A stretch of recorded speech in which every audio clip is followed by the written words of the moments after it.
Et pour plus d'explications, mesdames et messieurs, sur ce sujet, nous avons le plaisir d'accueillir au bout du fil Madame Dora Fayani, qui est experte en économie. Bonjour, Madame Fayani. Bonjour. Alors, que pensez-vous de cette visite du président, sur invitation du président chinois? Le président Sisi a visité la Chine et s'est entretenu en tête-à-tête avec et le président chinois et un nombre de dirigeants internationaux. Ce que l'on peut dire déjà de très particulier à cette réunion, c'est de voir que le sport est devenu un sujet éminemment politique et que on en a parlé dans la presse internationale avec le boycott de certains pays, d'autres qui ont adopté une attitude médiane. Mais ce qu'il est intéressant de voir, c'est que les occasions de parler, entre guillemets, off the record sont aussi importantes que les visites officielles. Et la Chine étant un partenaire majeur de l'Égypte, en particulier avec la politique de Silk Road, oui.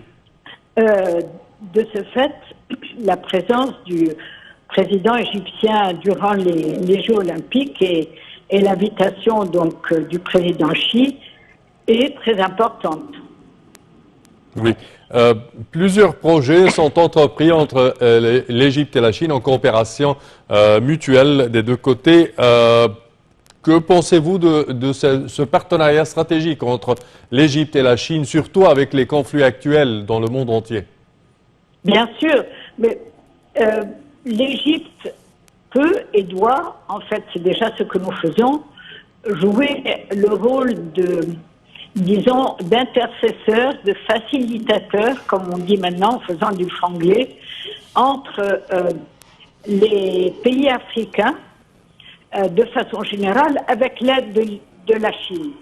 Parce que, de notre côté, la Chine est partenaire de nombreux pays africains sur un plan essentiellement économique, oui. Alors que l'Égypte est, par définition, africaine, et elle a un dialogue avec les pays africains qui n'est pas seulement politique, mais qui est aussi de plus en plus économique. Oui. Il y a des missions très importantes égyptiennes qui se font vers les pays africains, qu'il s'agisse d'export ou d'investissement. Et le schéma d'une collaboration Chine-Égypte-Afrique peut être extrêmement intéressant. Parfait. Madame Dora Fayani, experte en économie, nous tenons à vous remercier de vos explications. Merci à vous. Et chers téléspectateurs, nous poursuivons avec cette information. Le Premier ministre, Dr Mostafa Madbouli, a effectué une visite d'inspection dans la nouvelle ville d'El Alamein.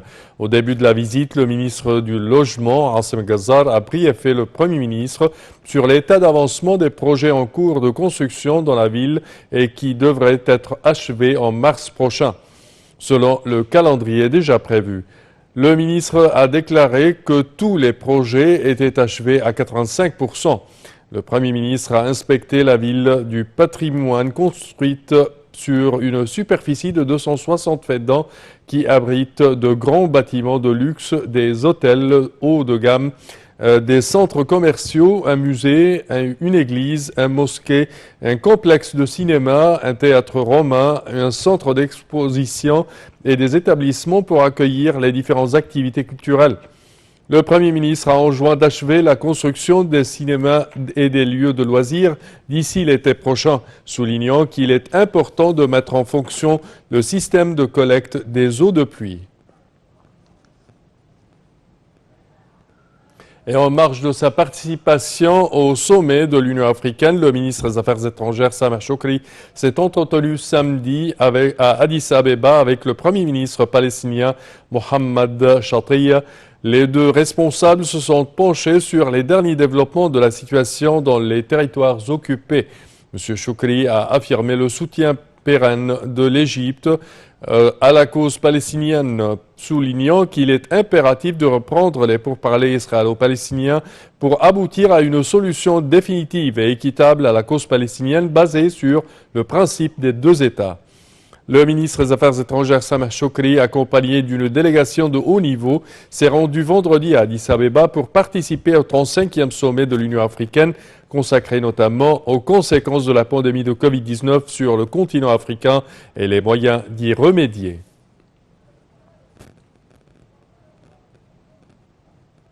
Et le ministre de l'Enseignement supérieur et de la Recherche scientifique chargé des affaires du ministère de la Santé et de la Population, Dr Khaled Abdelghafar, a annoncé que l'Égypte a reçu une cargaison de 338 800 doses de traitement anti-Covid produits par AstraZeneca arrivant à l'aéroport international du Caire en provenance de l'Allemagne.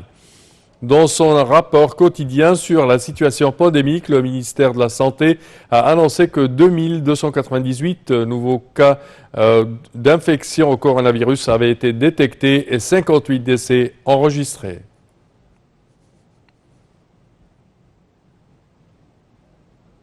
En effet, le ministère de la Santé a annoncé que 2498 personnes rétablies du coronavirus avaient quitté les hôpitaux de confinement après avoir reçu les soins médicaux nécessaires, portant ainsi le nombre total de cas guéris du Covid-19 à 367 026 cas.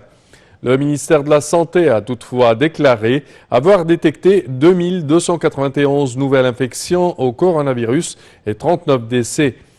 L'Égypte a recensé jusqu'à présent un total de 435 052 cas de contamination, dont 22 819 cas décédés.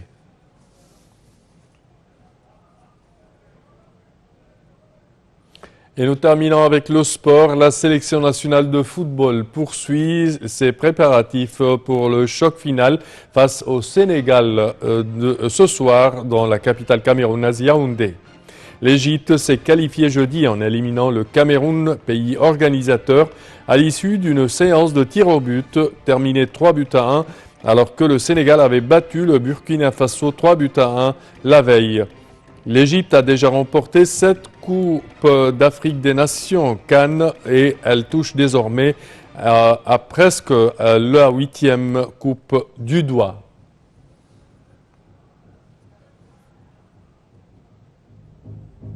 On souhaite à notre sélection nationale plein de succès et la victoire ce soir. Et au terme de cette édition, chers téléspectateurs, nous tenons à vous remercier d'avoir été des nôtres. Et je tiens à vous souhaiter de passer toujours les moments les plus agréables sur Nile TV International. Au revoir.